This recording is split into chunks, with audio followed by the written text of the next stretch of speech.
good. Very well done. Thanks. Very well done. Okay, thank you. So,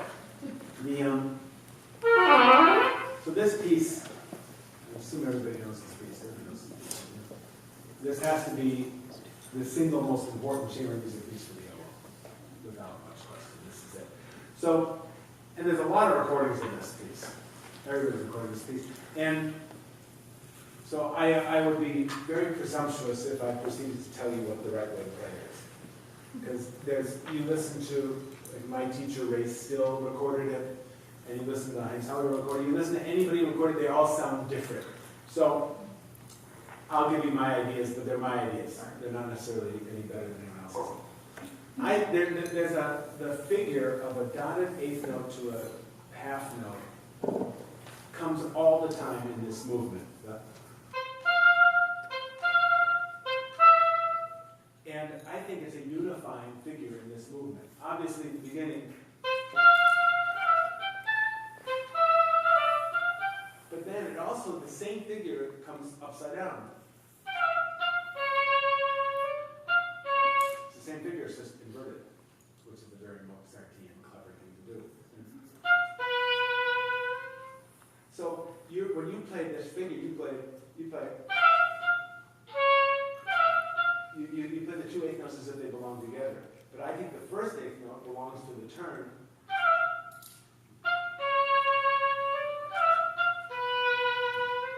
You see what I mean? And also even the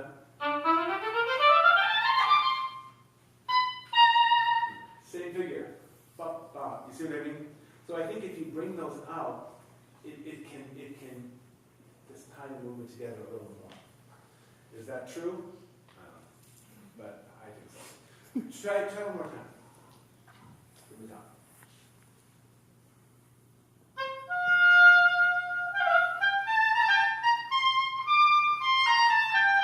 Okay, so you're playing. Right. For me, and again, I can't tell you why this is any better than what you did, but for me, the bounciness of the first figures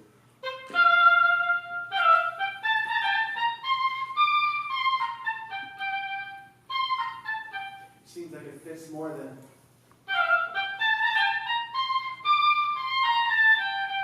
I don't quite understand why it would suddenly be legato like that. Just try it once. Just try it.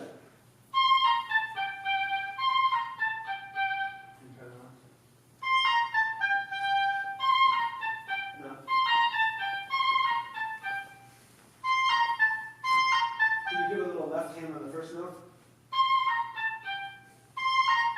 Yeah. So try that note first.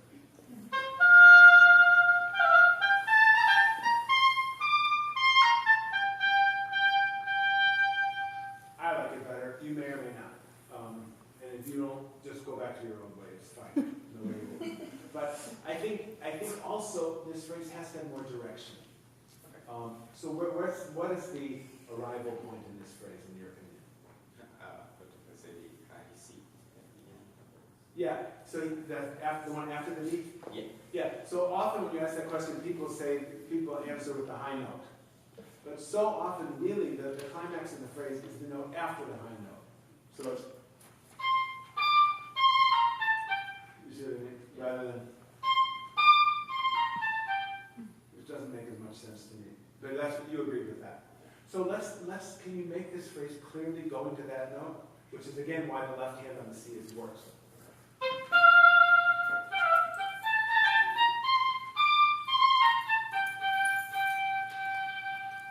You see, it's an arch. Okay, let's try it again.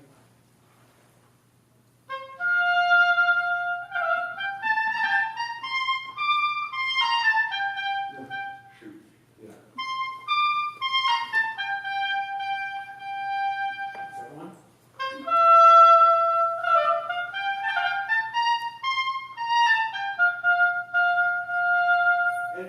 And you know, it's easy to do the crescendo to the arrival, but you have to do the diminuendo also.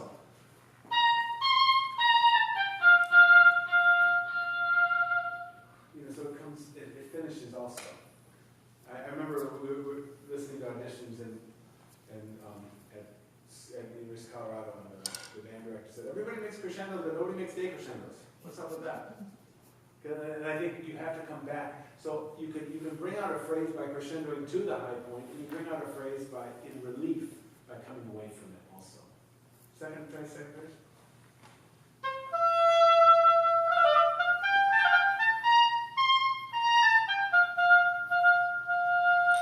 I like it.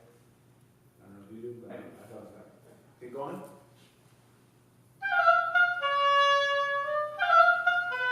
Yeah, so that sounds a little unrhythmic, which is different than, you didn't play wrong rhythm. It just, if you could really, so just play this.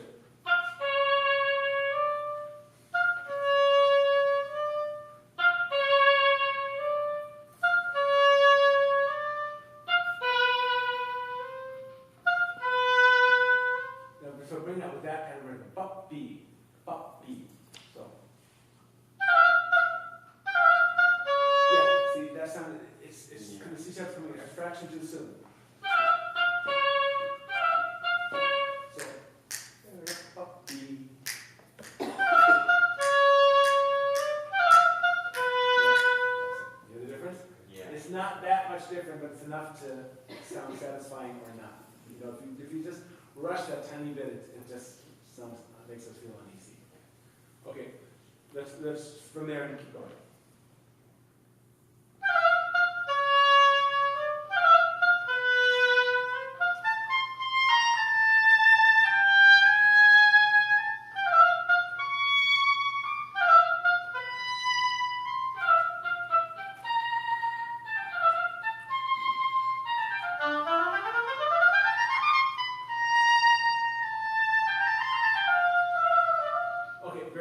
Very good. Now, the next thing, there's different ways of playing that trill.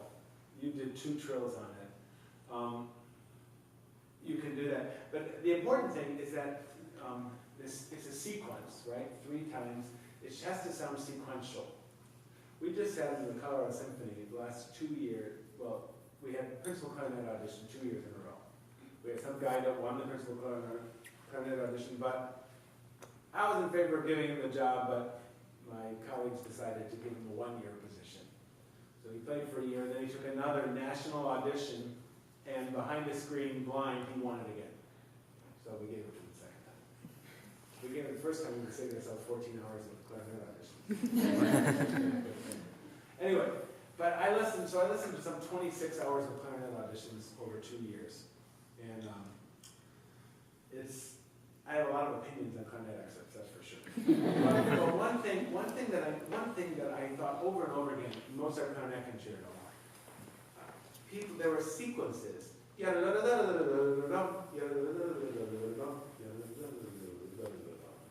3 times. I think the 3 times have to do something. I don't care if they go forward, or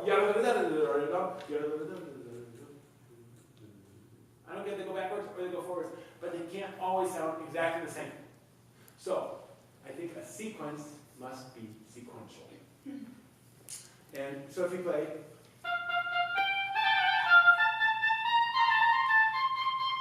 you can go anywhere, you know? So I think the first one has to be really soft.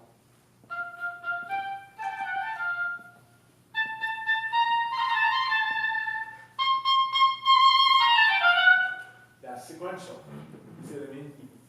It's not what you did. They were all kind of things. So try that. First one, really, really soft.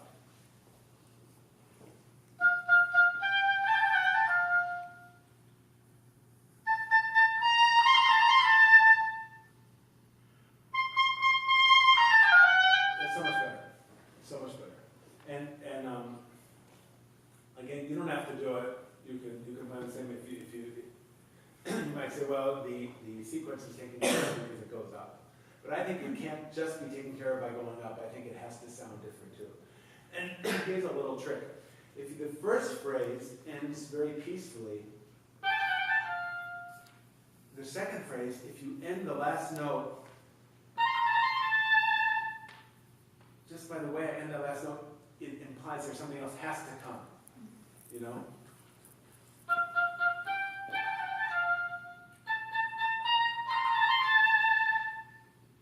You see what I mean? Then you where it needs, but if you end the second one,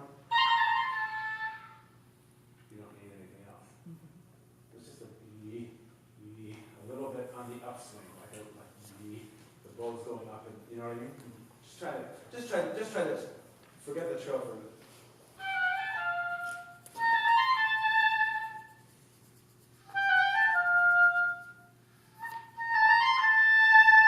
Something like that. It's amazing the difference in bringing up clarinet excerpts. Everybody knows the Symphonie Fantastique. There's a big clarinet solo.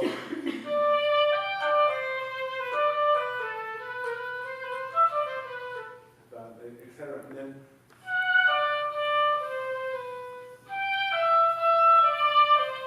it's the same thing. The first phrase there, if you end it peacefully,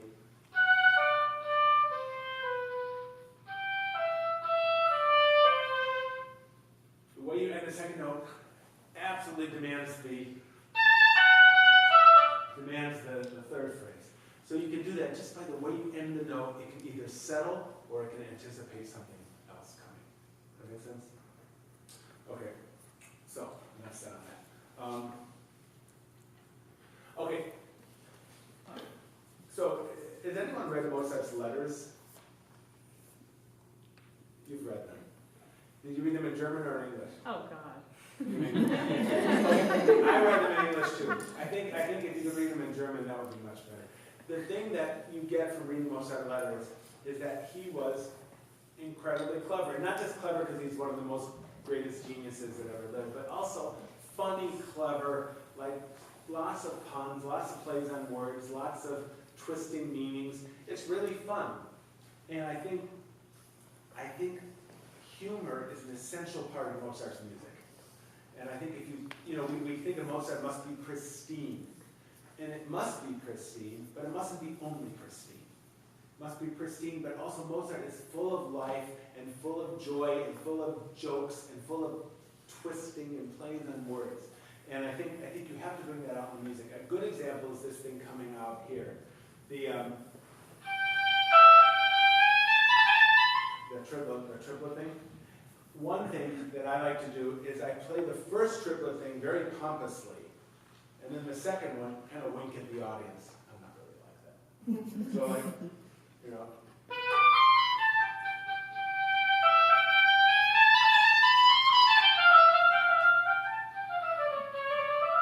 See, the first one's really pop, and the second one's kind of like, not really like. You know what I mean? I'd rather. You just miss the chance to be funny. You know? And not funny, haha funny, it's just funny, like delightful, cute funny, you know? Try that. Just play it.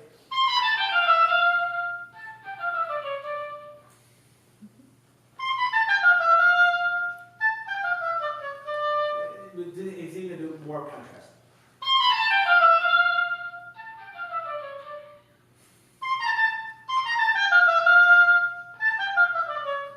See, I would like your pompous one to be more pompous and your winking one to be more winking. They sound a little bit homogenized in the middle. So try it with the length. Do the first one maybe a little longer notes and the second one a little shorter.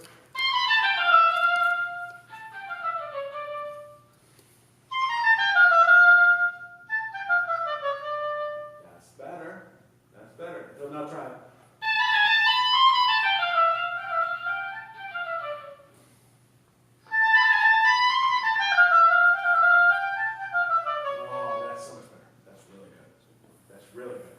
And you see, it's not romanticizing. It's not bringing in the 19th century to. It's just kind of in the spirit of his letters. And have you seen the movie Amadeus? The problem with the movie Amadeus is it portrays Mozart as a goofball, like a real idiot. And I don't think he was an idiot. I don't think that rings true. The stupid laugh that the actor did. You know, there's nothing that indicates Mozart laughed like that. That's just some actor or director affectation, I think.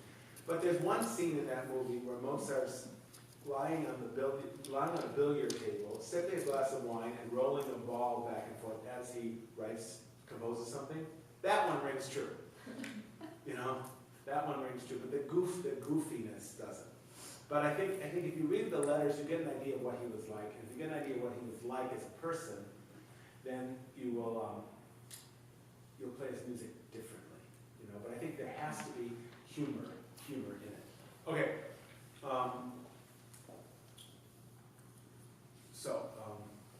Gosh, there's so much. How much time do we have? How much time do we have? You've got about 12 minutes. Okay. Well, maybe we'll try this. Let's go on to the next section.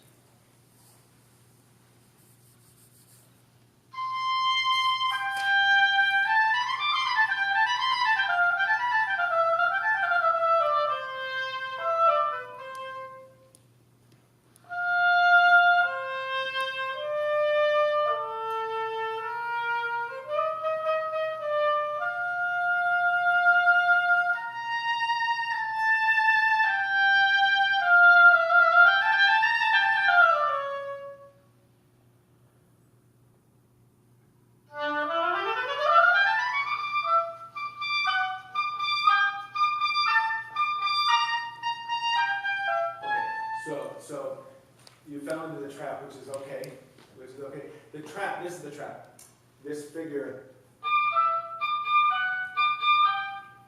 the second note of those groupings often sounds either clipped off or very out of place, like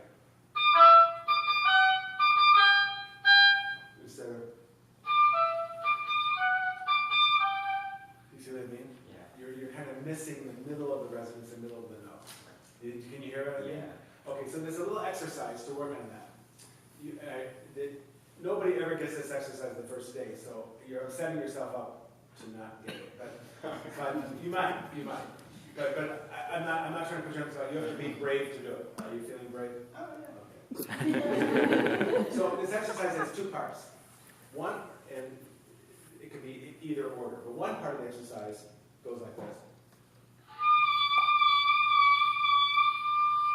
Where you're glissing the D down and then back up.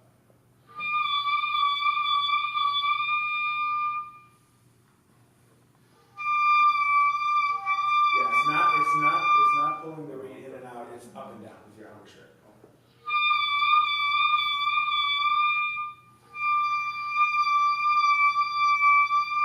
Maybe if you have too much reed in your mouth, it doesn't work. Because you open your mouth and nothing happens. So.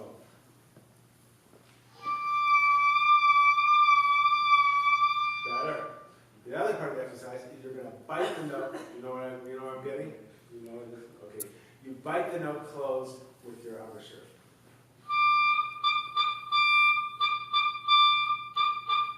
No tongue. Just biting it closed.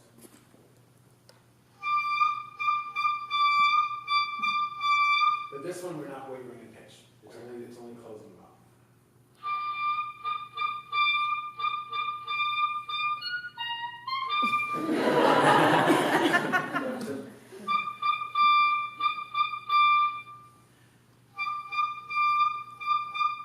That's really good.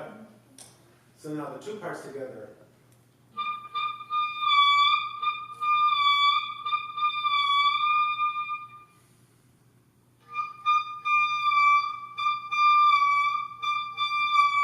That's as good as I've ever heard anyone do it the first try. That's really good. Really good. And so now, if you could do that.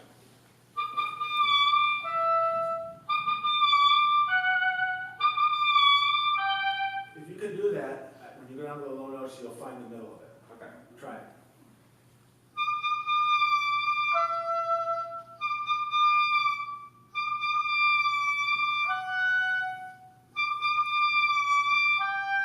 That's so much different than what he was doing before. I don't know if any of you remember that.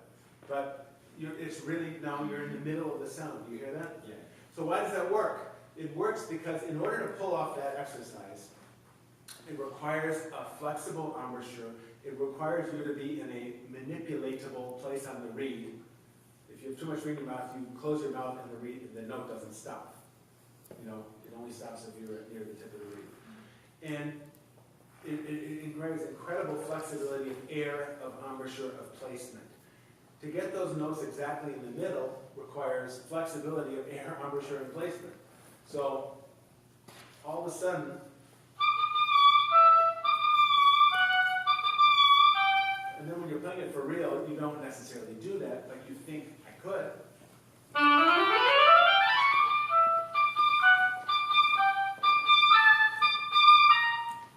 The second note is the one that really makes it artistic sounding, or kind of like that. So try slowly. Let's try that now.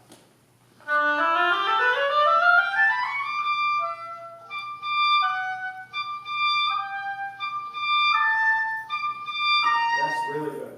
Well done. Well done. Your bravery paid off. Another place to do this exercise is a place it's always hard. It's the end of the second Schumann Romance. It's very...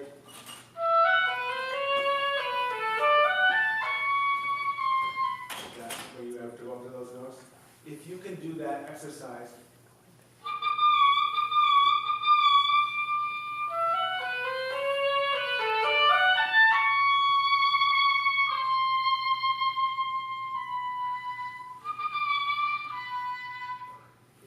if you're in that place where you can do that exercise, those notes will be right in the notes. Because often you hear, you know, people are just kind of holding on, squeezing. But if you have the flexibility to the whoop-a-pow, then those notes you'll be able to find right in the middle of the note. Does that make sense? Okay. I think that's good. I mean, there's a million things we can do, but I think that's good for now. Okay, thank you very much. Thank you.